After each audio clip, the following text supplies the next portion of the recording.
እስከ 30% ታላቅ ቅናሽ ከሚያገኙበት ከሰመር ሪል ስቴት በመሃል ከተማ እንግሊዝ ኤምባሲ በካሬ ከ88 ሺህ ብር ጀምሮ ከ50% የባንክ ብድር ጋር ከዚህ በፊት በካሳንቺስ ሴቶች አደባባይ ጥንቅቅ አድርገን ማስረከባችን ይታወቃል። አሁን ደግሞ ውብና ነፋሻማ አየር ከሚያገኙበት በእንግሊዝ ኤምባሲ ከባለ 2 እስከ ባለ 4 መኝታ ቅንጡ አፓርትመንት ቤቶችን በ10% ቅድመ ክፍያ ብቻ ያገኛሉ። 5 ሰፋፊ ሊፍቶች ከዘመናዊ ኤሌክትሪክ ቻርጅ ጋር ዘመናዊ የመዋኛ ገንዳ፣ ጂምና ስፓ፣ አውቶማቲክ ጄኔሬተር፣ የከርሰ ምድር ውሃ፣ የደህንነት መጠባበቂያ፣ ሲሲቲቪ ካሜራ ከሰፊ አዳራሽና ቴራስ ጋር በአንድ የያዘ። በተጨማሪ ይህን ቪዲዮ አይተው ቀድሞ ለሚመጡ 15 ደንበኞች እስከ 30% ልዩ ቅናሽ ያገኛሉ። ለበለጠ መረጃ ከታች ባለው ስልክ ይደውሉ።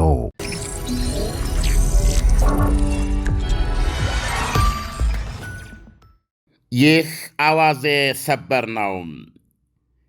የሩሲያው ኃያል ፕሬዝደንት ቭላዲሚር ፑቲን አሜሪካ ለዩክሬን እየመረጀች የምታስመታኝን ነገር ካቆመች እኔም የህልውና ሞት ሽረት ውስጥ ለሚገኙት ፋርሶች ብልት እየመተልኩ ማስመታቴን አቆማለሁ ማለታቸው ተሰማ። እሾክን በሾክ መንግሥታዊው የቱርክ ዜና አገልግሎት አናዶሉ እንደሚነግረን ምዕራቦቹ ቀልባሽ ወይም የሶቪየት ኅብረት ናፋቂ ወይም ሶቪየት ኅብረትን አስመላሽ ሌላው ሂትለር እያሉ የሚያብጠለጥሏቸው ቭላዲሚር ፑቲን ይህን መልእክታቸውን ለዋይት ሃውስ ያደረሱት በመልእክተኛቸው ክሪል ዲሚትሪየቭ በኩል ሚያሚ ውስጥ ነበረ። ባለፈው ሳምንት የፕሬዝደንት ፑቲን የሆድ አውቃ ክሪል ዲሚትሪየቭ ከአሜሪካው መሳቸው ስቲቭ ዊትኮፍና ከፕሬዝደንቱ አማች ጃሬድ ኩሽነር ጋር ፍሎሪዳ በተገናኙበት ወቅት ነበረ መልእክቱን ያደረሱት። ይሁንና የትራምፕ አስተዳደር እምቢኝ ብለዋል። ዘገባው እንዳለው ዘንድሮ ያልተመቻቸው የአውሮፓ ባለሥልጣኖች ሩስኪው ቭላዲሚር ፑቲን በአውሮፓ አጋሮች መካከል የሚያፈራቅቅ ሽብልቅ በመርቴሎ እየቀረቀቡ ነው ብለው ሰግተዋል። አንድ አውሮፓዊ ባለሥልጣን ወሬውን ለሰበረው ፖለቲኮም በእውነቱ ያደረባቸውን ስሜት ሲገልጹ ግምኛ ነው ብለውታል። አውትሬጀስ ፕሬዚደንት ዶናልድ ትራምፕ በትናንትናው ዕለት አትላንቲክን ተሻጋሪ ቃል ኪዳኑን ኔቶ ህልውናም ጥያቄ ውስጥ ከተዋል። ትራምፕ በማኅበራዊ ሚዲያ ገጻቸው እንደጻፉት ያለ ዩናይትድ ስቴትስ አሜሪካ ቀሪዎቹ አውሮፓውያን እዚህ ግቡ የማይባሉ የወረቀት ነብር ናቸው።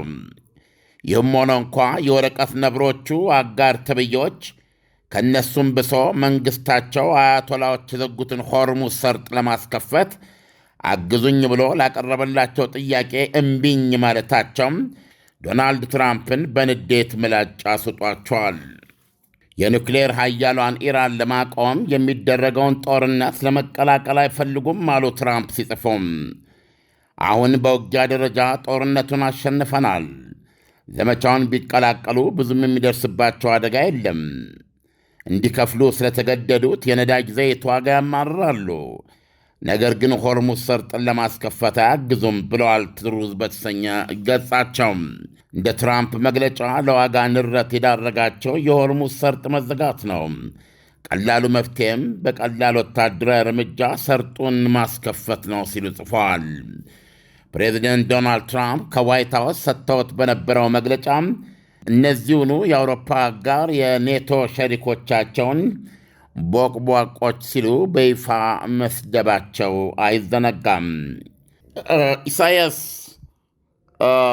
ዶናልድ ትራምፕ በተደጋጋሚ በግልጽ እያስቀመጡ እንዳለው የኔቶ ህልውና በጣም ጥያቄ ውስጥ ወድቋል። በተጨባጭም እንደ ኔቶ አውራ ሀገሬ ተከርታለች ብለው ነው የሚያምኑት። ከዕለታት አንድ ቀን ብትጠራቸው ምላሻቸው ይኸው በአደባባይ የሚታየው ነው በማለት ክፉኛ ነው እየተናገሩ ያሉት። በተከታታይ ነው የንግግራቸው። ከዚህ አንጻር አውሮፓውያኑ የሩሲያው ፕሬዚደንት ቭላዲሚር ፑቲን በእኛና በአሜሪካ መካከል ሽብልቅ በመክተት የኔቶን ህልውና ለማፍረስ ይጥራሉ ብለው መክሰሳቸው በእውነት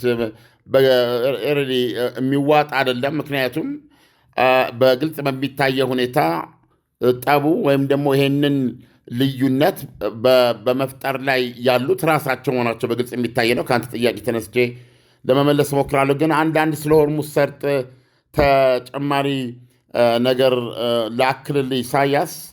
አሁን ሁላችንም የምናውቀው የዚህ የነዳጅና የተፈጥሮ ጋዝ የዓለማችንን 1/5 ማስተላለፊያ ተቋም ሰርጥ መዘጋቱ በነዳጅና በጋዝ ላይ ያለውን ዋጋ ማናሩ በዓለም ላይ በአጠቃላይ የኢኮኖሚ ሰቆቃ ሊያመጣ የሚችል ነው። ኦልሬዲም የአዳጊ ሀገሮችን በተለይም የታዳጊ ሀገሮችን ያችን የፈረደባት አፍሪካን እኛን ትልቅ ረሃብ ላይ ሁሉ ሊጥለን የሚችል ነው ይሄ አያያዝ ከቀጠለ እና ከዚህ አንጻር የሆርሙዝ ሰርጥ መታነቅ በቀጥታም ሆነ በተዘዋዋሪ የሁላችንም መታነቅ ተደርጎ ነው መታየት ያለበት እና ከዚህ አንጻር የሆርሙዝ ሰርጥን የማስለቀቁ ከኢራን እንድትለቀው የማስደረግ ሁኔታው አሜሪካንን በአየር ድብደባ ብቻ እና በአጭር ጊዜ የምትፈልገውን ነገር አድርጋ የመሄድ ፍላጎቷን አላስችል ስላለም አሁን ዶናልድ ትራምፕ ልግባ አልግባ የሚል ፈራተባ ውስጥ ናቸው።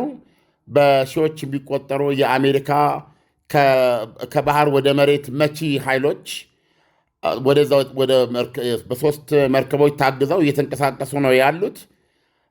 እነዚህ ምን ማለት ናቸው? ለምሳሌ ብዙዎቻችን እንደምናስታውሰው ምንድን ይባለው የባህር ኃይሎች ናቸው። ነገር ግን ልዩ ስልጣናቸው ከባህር በኩል ኢላማ የተደረገን መሬትና ግዛት በፍጥነት የመያዝና የመቆጣጠር ተልዕኮ ወይም ስልጠና ያላቸው ናቸው። ይሄ ሁኔታ ዶናልድ ትራምፕ ቀጥሎ ምን ሊያደርጉ ነው ለሚለው ካርግ የሚባለውን የኢራን 90% ነዳጅ ሀብት ወደ ውጭ የሚላክበትን ደሴት በቁጥጥር ስር የማድረግም ተልዕኮ ሊሆን ይችላል ይላሉ።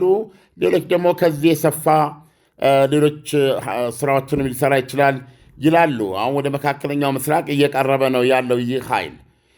ዶናልድ ትራምፕ ግን ይህንን ኃይል ለመጠቀም ወይም ደግሞ በእግረኛ ጦርነቱን ለመቀላቀል ይፈልጋሉ ወይ ለሚለው እስካሁን ድረስ ባለ ሁኔታ ቢያንስ ግልጽ አይደሉም። ነገር ግን አሁን እንደሚታየው ወደ አንድ ወሩ ሊይዝ ነው እንግዲህ ይህ ሰርጥ ከተዘጋ። በጣም ሌላው አሳሳቢ ጉዳይ ተብሎ የተነሳውን ነገር ልንገርህ። የነዳጅና የተፈጥሮ ጋዝ የሚተላለፍበት ወይም በየቀኑ 20 ሚሊዮን በርሜል የሚተላለፍበት ጉሮሮ መሆን ብቻ ሳይሆን የነዳጅ ጉሮሮ ብቻ ሳይሆን ሆርሙዝ ሰርጥ የነዚህ የሰላጤ ሀብታም ሀገሮች የዕለት ጉርስ የሚገባበትም ጉሮሮ መሆኑን ነው እየተረዳን ያለ ነው። ኢሳያስ ዓለም የዕለት ጉርስ ስትል ምን ማለት ነው? ዓለም የመካከለኛው ምስራቅ ላይ ያሉ ሀገራት የዕለት ጉርሳቸውን ራሳቸው አያመርቱም ለማለት ነው። ዓለም እስከ 30% ታላቅ ቅናሽ ከሚያገኙበት ከሰመር ሪል ስቴት በመሃል ከተማ እንግሊዝ ኤምባሲ በካሬ ከ88 ሺህ ብር ጀምሮ ከ50% የባንክ ብድር ጋር ከዚህ በፊት በካሳንቺስ ሴቶች አደባባይ ጥንቅቅ አድርገን ማስረከባችን ይታወቃል። አሁን ደግሞ ውብና ነፋሻማ አየር ከሚያገኙበት በእንግሊዝ ኤምባሲ ከባለ 2 እስከ ባለ 4 መኝታ ቅንጡ አፓርትመንት ቤቶችን በ10% ቅድመ ክፍያ ብቻ ያገኛሉ። 5 ሰፋፊ ሊፍቶች ከዘመናዊ የኤሌክትሪክ ቻርጅ ጋር፣ ዘመናዊ የመዋኛ ገንዳ፣ ጂምና ስፓ፣ አውቶማቲክ ጄኔሬተር፣ የከርሰ ምድር ውሃ፣ የደህንነት መጠባበቂያ፣ ሲሲቲቪ ካሜራ ከሰፊ አዳራሽና ቴራስ ጋር በአንድ የያዘ። በተጨማሪ ይህን ቪዲዮ አይተው ቀድሞ ለሚመጡ 15 ደንበኞች እስከ 30% ልዩ ቅናሽ ያገኛሉ። ለበለጠ መረጃ ከታች ባለው ስልክ ይደውሉ። ኦልሞስት አስቀምጠዋል። እነዚህ የሰላጤው ሀገራት መቼም እንደ እግዚአብሔር ሚዛናዊ የለም፣ እንደ ተፈጥሮ ሚዛናዊ የለም እና ይሄ ምንድን ነው የሚያሳየው? ሀገራት በትብብር እንዲኖሩ የእግዚአብሔር ዓላማ መሆኑን ነው የምታየው ኢሳያስ። በተለይም እዚህ ውስጥ እኛም ስላለን ነው ብዬ ነው የማስበው። እዚህ ጉዳይ ውስጥ እነዚህ የሰላጤው ሀገሮች እግራቸው ስር እግራቸው ስር በነዳጅ አጥለቅልቋቸዋል። ስለዚህም ሀብታሞች ናቸው። አየህ፣ ከልክ በላይ የሆነ የመግዛት አቅም ሰጥቷቸዋል። ይሁንና ለም መሬት አልሰጣቸውም። ያ ለም መሬት ያለው ከፍ ብለን በምንገኘው ኢትዮጵያን በመሳሰል ነው። የእነሱ አንጻራዊ ጎረቤቶች ነን። እኛ የሩቅ ጎረቤቶች ነን። አሁን እዚህ ጋር ለምሳሌ ምን ይላል? ሳውዲ አረቢያ ይላል የምትጎርሰውን እህል ውሃዋን 80 በመቶ ገዝታ ነው የምትበላው። ገባ? 80 በመቶ ገዝታ ነው የምትበላው። እንደኛ ጤፉን አጭዳ አብኩታና ጋግራ በመሶብ አስቀምጣ ከሌማት አይደለም የምትበላው። አየህ፣ እንጀራውን ከውጭ ነው የምትገዛው። የተባበሩት አረብ ኤሚሬት 90 በመቶውን የዕለት ጉርሷን ገዝታ ነው የምትበላው። ኳታር 98 በመቶ። ኢሳያስ በጣም የሚገርም ነው። 2 በመቶ ምን እንደሆነ ላቅ አልችልም። ኳታር 100 በመቶ ከውጭ በሚመጣ ምግብ ነው። ሌላው ቀርቶ በሁለት ወንዞች የሚያቋርጧት ኢራቅ እንኳ እሷም ገዝታ ነው የምትበላው ይልሃል። ደረጃው የተለያየ ቢሆን እና ይሄ ምግብም የሚያልፈው በዚህ በሆርሙዝ ሰርጥ ነው። አየህ፣ በዚህ በሆርሙዝ ሰርጥ የዕለት ፍጆታቸው የሚያልፍና እዚህ ላይ የሚመኩ ሀገሮች ቁጥር 100 ሚሊዮን ህዝብ ነው። አየህ፣ እዚህ ላይ እነዚህ ሰዎች እንግዲህ ሆርሙዝ ሰርጥ ምን ያህል ጉሮሮ መሆኑን ለማሳየት የቀረበ ነው። ይሄ እዚህ ውስጥ ነው ብዙዎቹ ጠቅላላ የአረብ ሀገሮችን ዝቅ ብለህ ስታነብ ይሄ እኔ እናንተ በቀላሉ የምንቦጫረቅበትን ውሃ ነው የምነግርህ። ይሄ የሚጠጣው ውሃ የምንጠጣው ውሃ ማለት ነው። ወይም አባይ በለው አዋሽ በለው ጥራልኝ ስለሌላቸው እነሱ ውሃ የሚያገኙት የባህሩን ውሃ ጨውን አጣርተው ነው የሚጠጡት አብዛኛው የአረብ ሀገሮች። አየም፣ ወንጀላቸው ግን ምንድን ነው? ወንጀላቸው ምንድን ነው? ይሄንን የተፈጥሮ ውሃ ፍሬሽ ወተር የምንለውን እና ይሄንን ለእነሱ የሚያስፈልገውን ደግሞ ምግብ ዘርተው የሚያበቅሉበት ለም መሬት ማጋን ያለው እኛ ጋን ያለው። እነዚህ የአረብ ሀገሮች ገንዘባቸውን እያወጡ ከአውሮፓ ከተለያየ ቦታ ሲገዙ ሲሸምቱ ነው የምነግርም። እንደ ኢትዮጵያ ካሉ እንደ ሱዳን ካሉ ሀገሮች ጋር ሉዓላዊነታችንን ጠብቀው ማለት ነው። እኛ ሰፊ እርሻ መሬት አለን፣ ሰፊ የውሃ ሀብት አለን። ለዚህ በመክፈል ገብቶሃል፣ የፈለጉትን ሩዙን፣ ፓፓያውን፣ አፕሉን የፈለጉትን ማልማትና መውሰድ ይችላሉ፣ መግዛት ይችላሉ። እንዲህ አይነት ኮንትራት መግባት ይችላሉ። ኢሳያስ በጣም ቀርበናል ለእነሱ እኛ። አሁን አባይን በተመለከተ ያለብን መከራ ከግብፅ ጎን የሚቆሙበት ምክንያት በእግዚአብሔር ዘንድ ኃጢአት፣ በሰው ዘንድ ጨካኝነትና ድንቁርና ቅኝ ገዥነት፣ በትምህርት ደደብነት፣ በማኅበራዊ ኑሮ እርኩስነት በሆነ አስተሳሰብ ግብፅ የምትባል አርጃኖን በመርዳት ቆመው ሁል ቀን አባይን በተመለከተ ከግብፅ ጋር የሚቆሙበት ምክንያት ይሄንን የሌላቸውን እግዚአብሔር እግራቸው ስር ነዳጁን አጥለቅልቆታል። ማንኛውም ኢትዮጵያ መገንዘብ ያለበት ይሄንን ነው። በተጥለቀለቀ ነዳጅ በገንዘባቸው የእነሱን በረሃ የምድር ገነት አስመስለው ሰማይ ታካኪ ፎቆች ሲገነቡ ዜጎቻቸውን ያለ አንዳች ሥራ በቤታቸው በተቀመጡበት ሺህ ዶላሮች ድጎማ እየሰጡ አቀማጥለው ሲያኖሩ እኛ ደግሞ ከእግዚአብሔር የተሰጠንን የውሃ ጸጋ እና ለም መሬት በአግባቡ በሀገራት የንግድ ልውውጥ ሐሳብ ነዳጅ እንደዛ የለም እንደኛ ከነሱ። አዎ። ስለዚህ አሁን ሱዳንን የመሰለች ሀገር ለመስኖ እርሻ እጅግ የተመቸ ሰፊ ግዛት ሰፊ መሬት ነው ያለው። ሱዳንን ከማበጣበጥ ከዛ ጀርባ በአጠቃላይ ይህንን የአፍሪካ አካባቢ የመከራ ቦታ የሚያደርጉት ይሄንን የተፈጥሮ መሬትና ውሃ በእነሱ ቁጥጥር አድርገው ለመጠቀም ወይም ሊቆጣጠሩት የሚችሏቸውን ኃይሎች ለማስፈር በሚያደርጉት ጥረት ነው ኢሳያስ እንጂ እንደ ሱዳን ያለ አገር ብዙዎቹን ሊያበላቸው ይችላል። ለምሳሌ የሰላጤውን አገሮች ብዙዎቹን እርሻቸውን ሊሰራላቸው ይችላል። ነገር ግን ከላይ የሚመነጨው ዋናው የአባይ ውሃ ደግሞ ባለቤት ኢትዮጵያ እንደመሆኗ መጠን ሰፊ መሬት አለን። ጥቅማችንን በወዳጅነትና በግልጽ በመግባባት በአቻነት ድርድር ከሌሎች አውሮፓውያን ሀገሮች ጋር ከአሜሪካኖች ጋር እንዳላቸው አይነት ግንኙነት አፍሪካኖች ደግሞ ካለን የተፈጥሮ ሀብት ጋር እንዲህ አይነት ነገር በማድረግ ወዲህ እኛም እንድንጠቀም ለኢኮኖሚያችን ወጣቱን ትውልድ ወደ ስራ ለማስገባት የእድገትና የብልጽግና ትልም ለማውጣት የሚያስችለን ሪሶርሳችንን መጠቀም በሚያስችለን በእኩልነት የእኛ ሉዓላዊነትና የግዛት አንድነት ሳይደፈር ማድረግ ሲቻል እነሱ በባህል ወረራና በገንዘባቸው በተለያየ መንገድ ይህን የአፍሪካ አህጉርን የማስገበርና ሪሶርሱን የመቆጣጠር ፍላጎት አላቸው አረቦች። በነገራችን ላይ አረቦች በአብዛኛው በራሳቸው መንገድ ትንንሽ ቀኝ ገዢዎች ናቸው። ይሄ ነው ሚስጥሩ።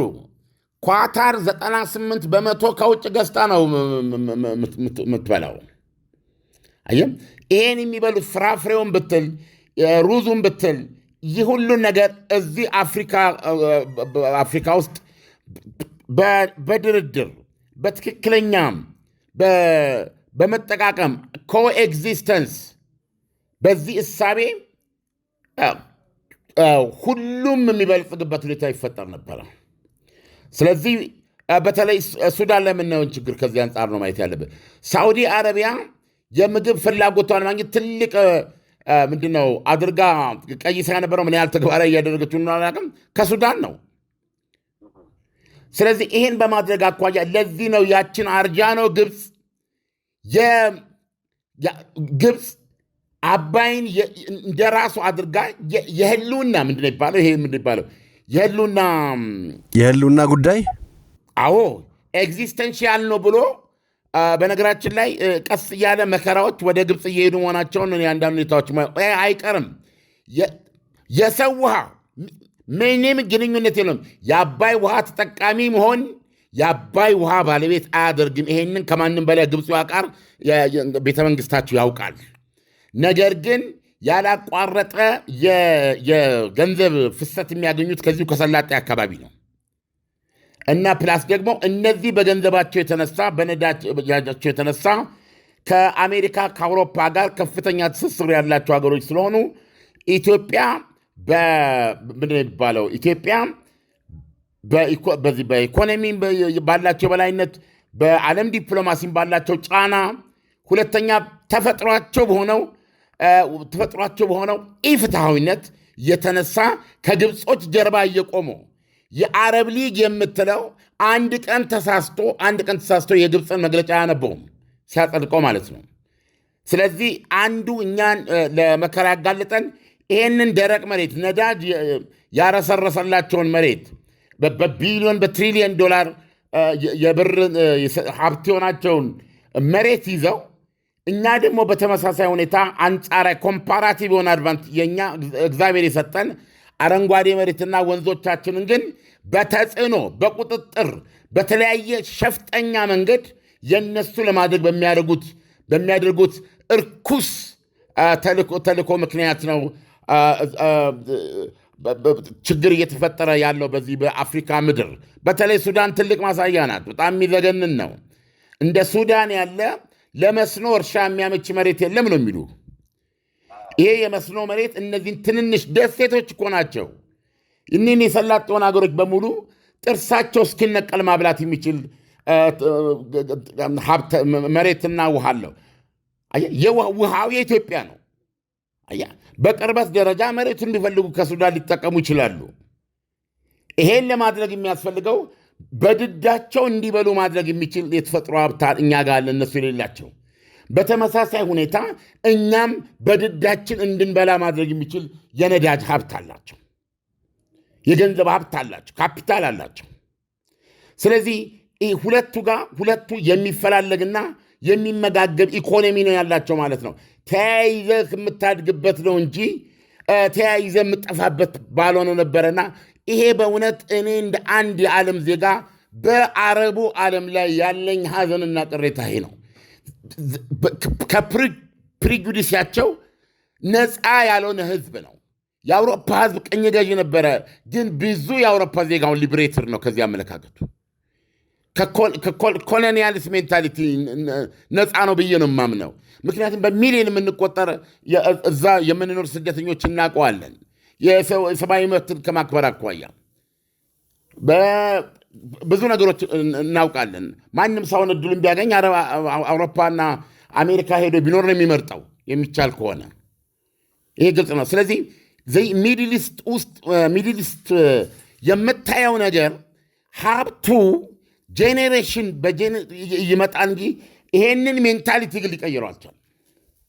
የኮሎኒያሊስት ሜንታሊቲ ያላቸው ፕሪጁዲስ አላቸው። ይሄን ከራሳቸውን ከዚህ ነፃ ለማድረግ አልቻሉም እና በዚህ የተነሳ ሀብታቸው ከራሳቸው አልፎ አፍሪካን ይዞ በተለይ የአፍሪካ ቀንድ አካባቢን የብልጽግና ማዕከል፣ የሰላም የሀብት ማዕከል፣ ትልቅ የሆነ የህዝብ ለህዝብ ሪሌሽንስ እኔ ኦልሞስት ብዙ የአረብ ሀገሮች የትኛውም የሆርን ኦፍ አፍሪካ ሀገር ውስጥ መኖር ይችላሉ። በጣም በጣም ቅርብ ነን እና ያ ግን የቅኝ ገዥነት መንፈስ ያ ስላልተላቀቁ ወይም ደግሞ በዚህ ረገድ እስካሁን ድረስ እኔ አረቦች ብዙ ፈላስፎች አሏቸው፣ ኢራኖች ጭምር ብዙ ታሪክ የሰሩ ናቸው። ይሄ በሰብአዊ መብት ደረጃ ይሄ እኩልነትን እንትን በማለት የተነሳ ምሁር የተነሳ ሄሮዋቸውን እኔ አላቅም እና በዚህ አጋጣሚ ይሄን ለመጥቀስ ያክል ነውና ሆርሙዝ ሰርጥ በአብዛኛው የነሱ ምግብ የሚተላለፍበትም ቦታ ነው። እውነቱን ለመናገር የነሱ መሶብ ያለው እዚህ እኛ ጋር ነው። እዚህ ሱዳንና ኢትዮጵያ ላይ ነው ያለው እና እግዚአብሔርም አይረባቸው ዘንድ አጠገባቸው ያስቀመጠላቸው ነን።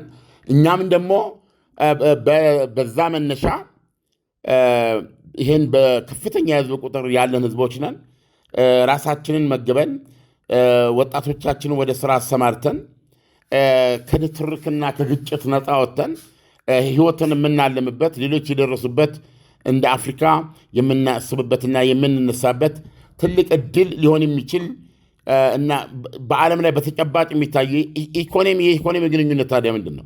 ያለ ኢኮኖሚ ግንኙነት የትኛውም ሀገር የትም አይደርስም እና እነሱ ግን ይሄንን ፒውርሊ በኢኮኖሚክ ነሰሲቲ ላይ የተመሰረተ ግንኙነት ለማድረግ ስለማይፈልጉ ግብፅን የመሰለች አርጃኖ የኢትዮጵያን አንጡራ ውሃ በጉልበት ይዛ እንድትቆይ ነገ አብረን እንጋራለን በሚል እግዚአብሔር እዛ ጸጋ ላይ ተቀምጠው ግፍ የሚፈጽሙ ፈሪሃ እግዚአብሔር የሌላቸው በእውነት በየትኛውም መመዘኛ በፍጹም ቀና ያልሆኑ መሆናቸውን የሚያሳይ ነውና ሆርሙዝ ሰርጥ መዘጋቱም የዕለት ጉሮሯቸውን እየዘጋው ነው ለማለት ነው። ኢሳያስ፣ በሌላ ጥያቄ ማለፍ እንችላለን። ዓለም መቼስ ጦርነት ላይ ኢንቨስት ከማድረግ ልማት ላይ ኢንቨስት በማድረግ እኛም ለምድራችንን እነሱም ነዳጃቸውን በጋራ ብንጠቀምበት የተሻለ ነው ብዬ አስባለሁ። ዓለም ወደሚቀጥለው አጀንዳችን እንሂድና ሩሲያ በቀጥታ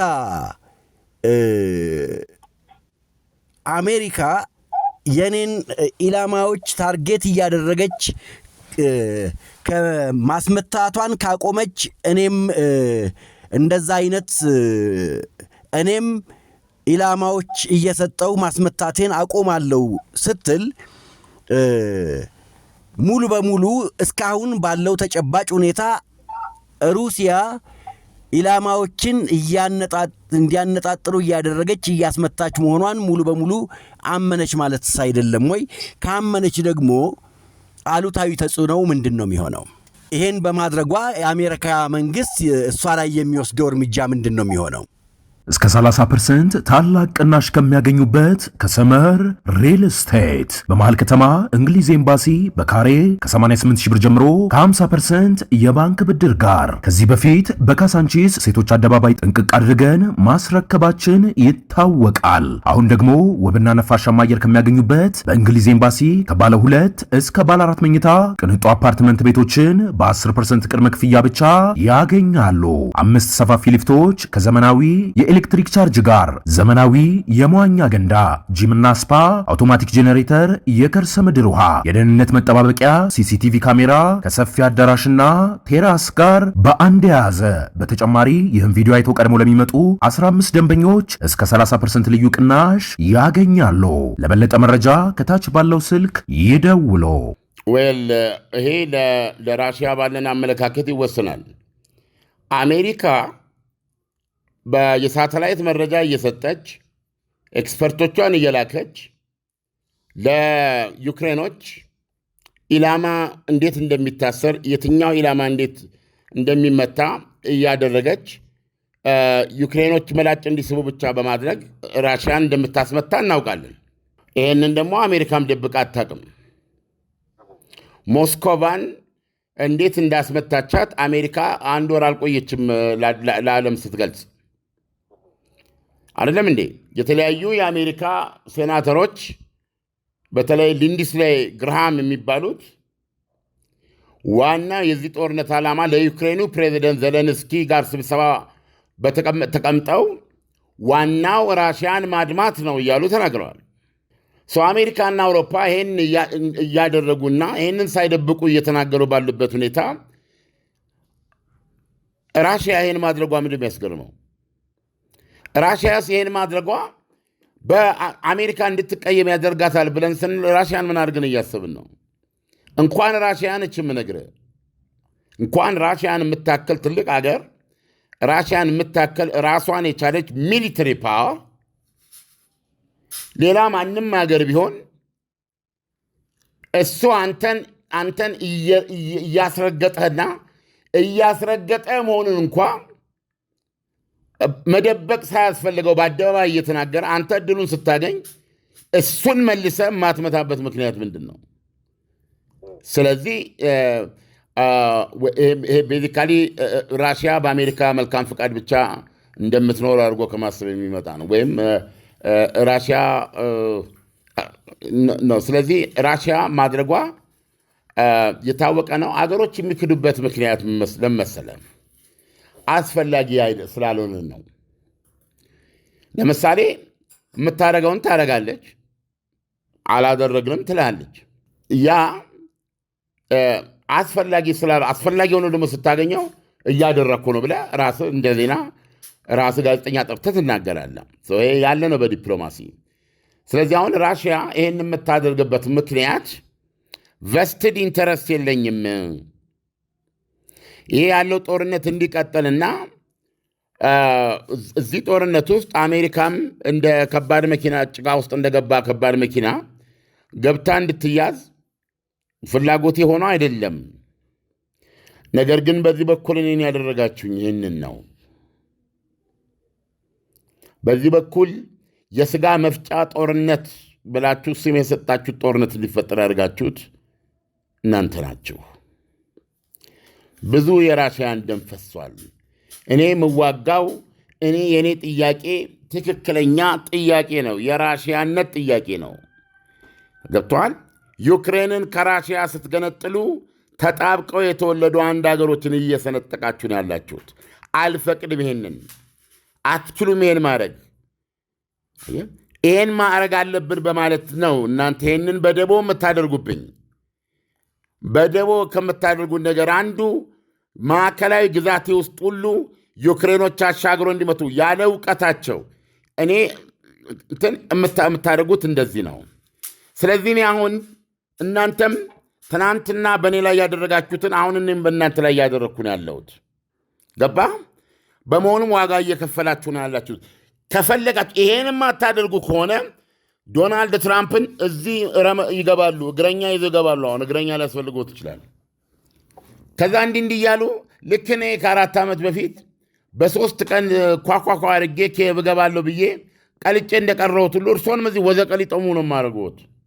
ስለዚህ ይተው፣ ይሄንን ይውጡ፣ ያቁሙ። ይሄንን ለማን ነው ለዘለንስኪ የምታደርጉትን የስለላ የሳተላይት በለው የመደበኛ ስለላ ሚሊተሪ ስለላ ይሄ የምታደርጉትን አቁሙ። ካደረጋችሁ እኔም ጉዳይ የለኝም ከዛ አነሳለሁ የሚል ጥያቄ ነው ያቀረቡትና በአጋጣሚ ጥሩ መልስ አልገጠማቸውም። አሜሪካ እምቢ ብላለች ነው የሚለው። ኦኬ አውሮፓውያኖች እንግዲህ በተደጋጋሚ ዶናልድ ትራምፕ የጠየቁትን ጥያቄ ተቀብለው ወደ ኢራን ጦርነት አልመጡም፣ ወደ ሆርሙዝ አልመጡም።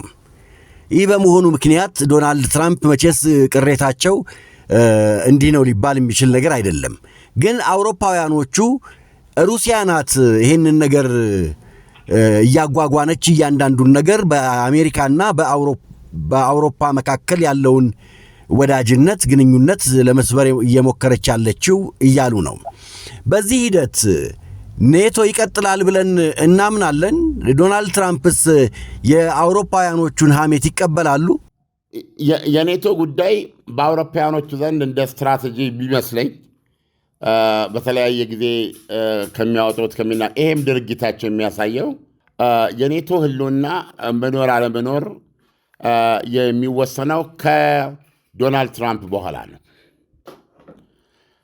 ትልቁ ጋምብል የሚያደርጉት አሁን እነሱ እንደ ነገሩ ድርጅቱን ህልውና በማቆየት እንግዲህ ከእሳቸው ሙድ ጋር ተስማሚ በሆነበት ጊዜ አብሮ በመስራት እንዲሁ ደግሞ አብሮ አሁን የሰማውን አይነት ቲት ተብሎ እየተረካከሱም መቀጠልና አሜሪካ ከእሳቸው ስልጣን ማብቃት በኋላ ለወትሮ የምናቃት አሜሪካ ትመለስ ይሆናል ነው የነሱ ተስፋ። ያን ጊዜም ነው የኔቶ መፍረስ አለመፍረስን ቁርጠኛ መሆን የሚችሉት ይመስለኛል። እንደዛ ነው ነባባቸው። ነገር ግን ዶናልድ ትራምፕ የሚወርዱት ምክትል ፕሬዚደንታቸውን አስመርጠው ከሆነ ግን የኔቶ ጉዳይ ያበቃለት ነው የሚሆነው። ያን ጊዜ እርማቸውን ያወጣሉ ተብሎ ነው የሚታመነው። አሁን ያለው የዶናልድ ትራምፕ የአሜሪካ ጥቅደም ፖሊሲ በምታየው መልኩ የኔቶን ህልውና ከሞላ ጎደል ነን ኤግዚስተንት። አሁን የምንሰማው ምንድን ነው? ራሳቸው ዶናልድ ትራምፕ የወረቀት ነብሮች ናቸው ያለ አሜሪካ እያሉ ወይም ደግሞ ኔቶ ማለት ኢሰንሻሊ አሜሪካ ናት እያሉ አሜሪካ የሆርሙዝ ሰርጥን እናስከፍት ብላ ስጠራቸው ሁሉም አሻፈረኝ ብለዋታል። ስለዚህ ይሄ የኔቶ አለመኖር የመጀመሪያው ፊሽካ ይመስላል። አይመስልም እንዴ? ግልጽ እኮ ነው። ኔቶ እንደ ኔቶ ተቀናይቶ ማድረግ ቀርቶ ኔቶ እንደ ኔቶ መናገር አልቻለም። ስለዚህ ይሄ የታሪክ አጋጣሚ ይህ የኢራን እስራኤል አሜሪካ ጦርነት በክሬምሊን ለተቀመጡት ለፕሬዚደንት ቭላዲሚር ፑቲን በጣም ታሪካዊ ነው። በጣም ታሪካዊ አጋጣሚ ነው። አሁን በክሬምሊን ቤተመንግስት ውስጥ ያለ ትልቅ ፈተና ይሄን አጋጣሚ በሚገባ በምን መልኩ ኤክስፕሎይት ማድረግ እንችላለን እና ጥቅምና አሁን ለምሳሌ የዚህ ጦርነት ማጠር ነው የምነግርህ፣ በምንም መንገድ ለራሽያ አዋጭ አይደለም። ደረቅ በሆነ መንገድ ስትመለከተው የዚህ ጦርነት መቀጠል ራሽያን በብዙ ነገር ጠቃሚ ነው። ለምሳሌ ለአንድ ወር ማዕቀቡ ተነስቶላታል። የነዳጅ ዘይት ባህር ላይ ያሉ በመቶዎች የሚቆጠሩ እነዚህ ምንድን የሚባሉት የነዳጅ ሱቅ በደረሴ ልትላቸው ትችላለህ። እንደዚህ ሻዶ ፍሊት የሚባሉ አሁን ለየትኛውም ሀገር ነዳጃቸውን መሸጥ ይችላሉ፣ የተፈጥሮ ጋዛቸውን መሸጥ ይችላሉ። ይሄ ጦርነት ተጨማሪ 2 እና 3 ሳምንት ሲጨምር ዶናልድ ትራምፕ ራሽያን ሌላም በቃ እስከ መጨረሻው በነዳጅ ዘይት ላይ ይሄ በአጠቃላይ ያለባትን ማዕቀብ ሊያነሱ ይችላሉ። ምክንያቱም እጥረቱን ለመቋቋም ማለት ነው። አሁን ባለው ሁኔታ ቭላዲሚር ፑቲን በየቀኑ $150 ሚሊዮን ካዝናቸው ውስጥ እየከተቱ ነው ይላል። አሁን ደግሞ የነዳጅ ዋጋ $115 ጨምሯል። ይሄ 150 ሚሊዮን ያለው ወደ 200 ሚሊዮን ድረስ ይሆናል። ገብቷል። በየዕለቱ የሚገባው ካዝናቸው እና አሁን ደግሞ $150 ሲገባ በትንሹ ወደ $300 ሚሊዮን ካዝናቸው ይገባል። በጣም ባጭር ጊዜ ዘለንስኪ እንዳሰሉት $10 ቢሊዮን ፑቲን በዚህ ሰሞን ብቻ ይከታሉ ብለዋል። በዚህ በአንድ ወር በምናምን ውስጥ እሱ ወደ 20 እና $30 ቢሊዮን ይሄዳል ማለት ነው። አንደኛ ኢኮኖሚያቸውን ያረሰርሳሉ። ሁለተኛ የጦር ማሽናቸው ከአውሮፓን በሚያስልቅ ሁኔታ በሙሉ ኃይሉ እየተንቀሳቀሰ ነው ያለው። ትልቅ ወፍጮ ቤት አለ። አሁን ጠቅላላ መድፉ፣ ጠመንጃው፣ ቦምቡ፣ ትንሹ ትልቁ የጭራቅ ቦምብ አለ የምታውቀው፣ ሚሳኤሉ፣ ሰው አልባው ምን አለፋህ አንድ ልጇን የምትድር ሴት አድርገያቸው ቭላዲሚር ፑቲን አሁን በየቦታው ይንፈቀፈቃል። የመከላከያ ማሽኑ ግንባታ ማለት ነው። አንድ የራሽያውያን የመደርደሪያ ሳይጓደል ወተታቸው፣ እርጓቸው፣ ቅቤያቸው፣ ይሄ ሱፐርማርኬቱ ስጋው በየአይነቱ ሳይጓደል ማለት ነው። ሉክ ይሄን አሁን በእንትን ውስጥ ያለው። ስለዚህ የዚህ ጦርነት መቀጠል ለፕሬዚደንት ቭላዲሚር ፑቲን ኢኮኖሚያዊ ዊንድፎል ነው፣ ከሰማይ የወረደ መና ነው። አንድ በል። ሁለተኛው ደግሞ አሜሪካ እየደማች ነው። የሰላጤው ሀገሮች የአሜሪካንን አሜሪካ ተገናቸው በመሆናቸው እየደበደበች ነው ኢራን። ይሄ እኮ ኢንዘሎን ግራን ራሳቸው የሰላጤው ሀገሮች ከአሜሪካ ጋር እንዲህ ተቆራኝተን ያዋጣናል ወይ? አየህ፣ አንድ ሀያል ጋር ብቻ ነው ወይ እንትን ማድረግ ያለብን ይላሉ።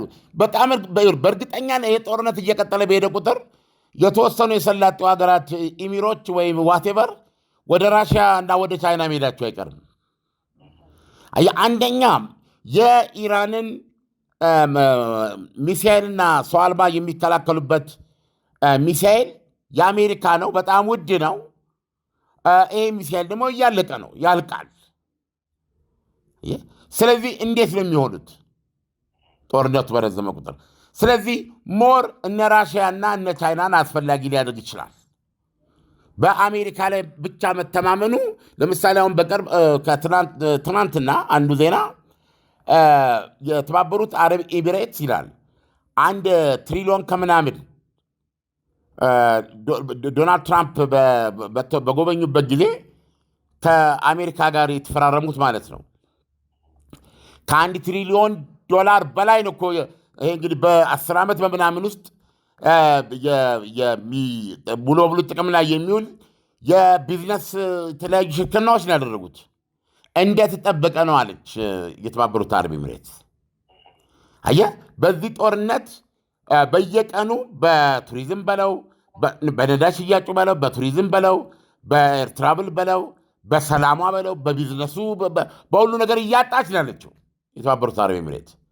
ለአሜሪካ ግን ያረጋገጠችው ኢሶኬ ይሄንን ሁሉ የእኛ ኪሳራ እናደርገዋለን፣ ያን ነገር አይቋረጥም በማለት አሁንም አሜሪካ ድጋፍና እንትኗ እንዳታቋርጥ የሚል ነው። እስቲ ሌላ 1 ወር ጨምርበት። ይህ ጦርነት ሌላ 1 ወር በዚሁ አሁን ባለበት ቀጠለ እንበል። ናቹራሊ ይሄ ጥያቄ ያመጣል በሰላጤውም ሀገሮች ጋር ዜር ኖ ሴፍ ወይም ፕሮባብሊ 1 ወር ይሄን መቀጠል ከቻሉ እኮ ኢራኖች ዋው ምን የሚል ነገር የሚያመጣባቸው አሜሪካ ትቆጣጠራቸው አልቻለችም ማለት ነው። አሜሪካ የእነሱን ሚሳኤልም ሆነ የሰው አልባ መታ ለመጨረስ አልቻለችም ማለት ነው።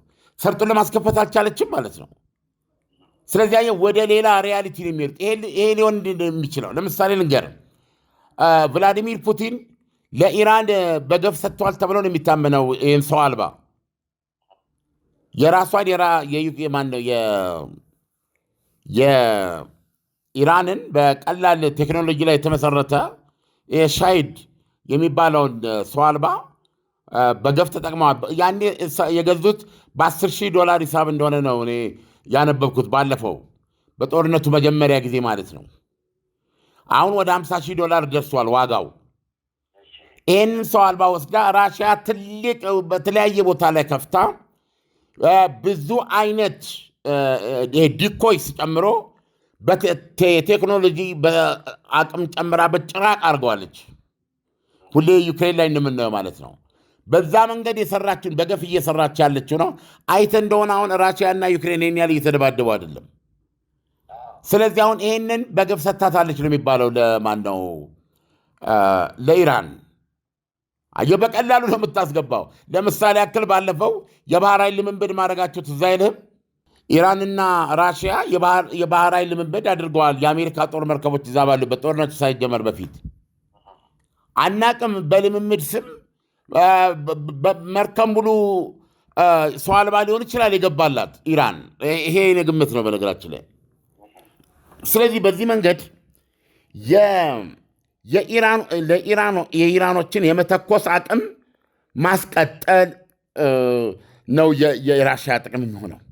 ምክንያቱም ኢራኖች ደግሞ ለመሞት ዝግጁ ናቸው። እንግዲህ አሁን መሪዎቻቸው በምትለው ደረጃ በጦር አዛዥ ደረጃ ገና እስራኤል በሻለቃና በጓድ ደረጃ አይቀረኝም መታ ብላለች።